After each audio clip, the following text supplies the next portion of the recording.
Good morning, folks. It's SDO Roll Day. Happens regularly as part of the satellite calibration process.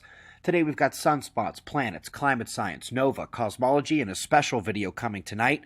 Right now we're off to spaceweathernews.com and we're finding the last day on the sun with coronal holes draping down the incoming longitudes and now 3 bright points as we look top right to see a new one. The one on the south decayed 2 days ago. The left side equatorial grouping did that yesterday. But up top to the right there, departing from our view, is probably the best sunspot group we've seen yet. It has twice the number and size umbral cores as the previous, and is even trying to develop some penumbra. Regardless of whenever the officials end up calling Sunspot Cycle 25, it's here right now. Quickly looking at the solar wind, where a relativistic particle burst, possibly cosmic rays, created a moment spike on the charts, which is making it much harder to see the coronal stream evolution of a density rise and then rises in plasma speed and temperature. It's been a while since those spikes showed up on the charts, and they are hiding a 100 kilometers per second jump in that plasma speed, which is driving more of the geomagnetic instability.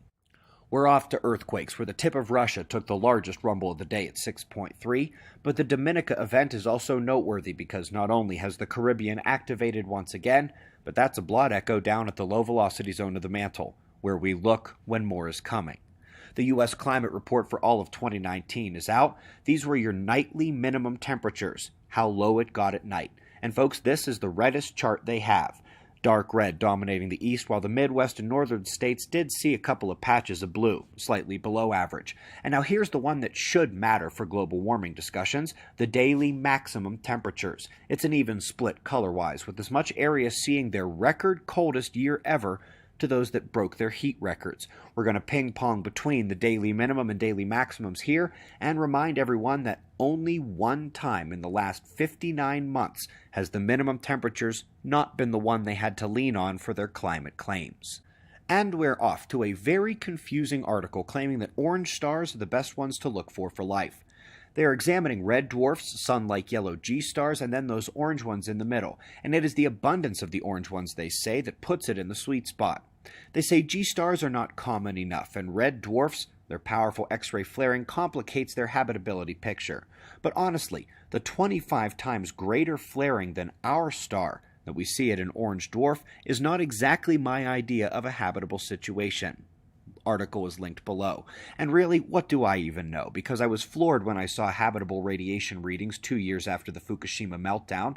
I almost had to change my pants when I saw the plant growth around the facility and lack of radiation effects, and now I feel like I'm living in a dream.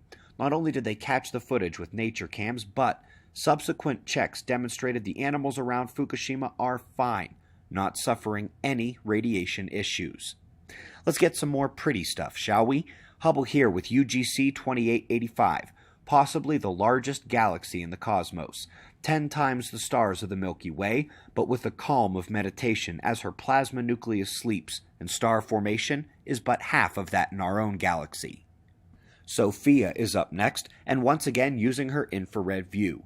9 new protostars have been detected in the Swan Nebula, and with the age determinations getting better with the other ones, they now know the Swan wasn't born overnight, but sculpted over many rounds of star formation, photoionization, and nova. And speaking of nova, we've been focusing on the G-type star potential. The news has been looking at Betelgeuse, which honestly might not nova for 1,000 years. But what about one they say is definitely going to go off this century? They predict that around 2083 a binary star will go nova, about 1,000 light years away, and for a brief period it will be the brightest thing in the entire Milky Way.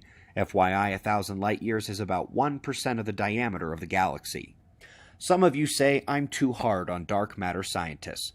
Well, when NASA gives a headline like this, and they absolutely did not find any dark matter, they are asking for it. So this is not a finding, but a recognition that the things they see and already can't explain come in tiny varieties too. They don't see the dust or plasma well enough and don't account for their attraction or electrodynamic forcing.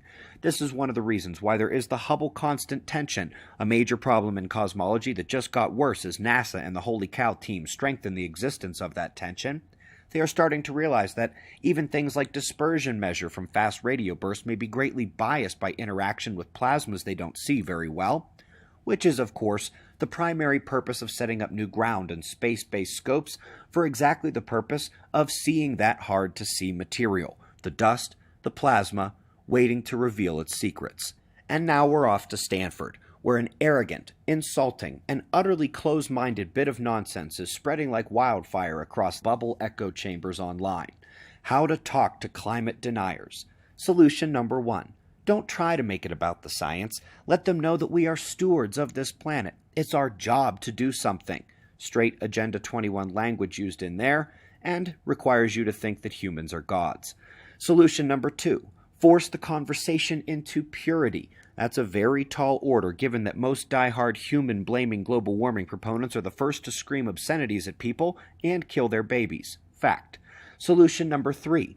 Lean on the 4 times debunked consensus about global warming.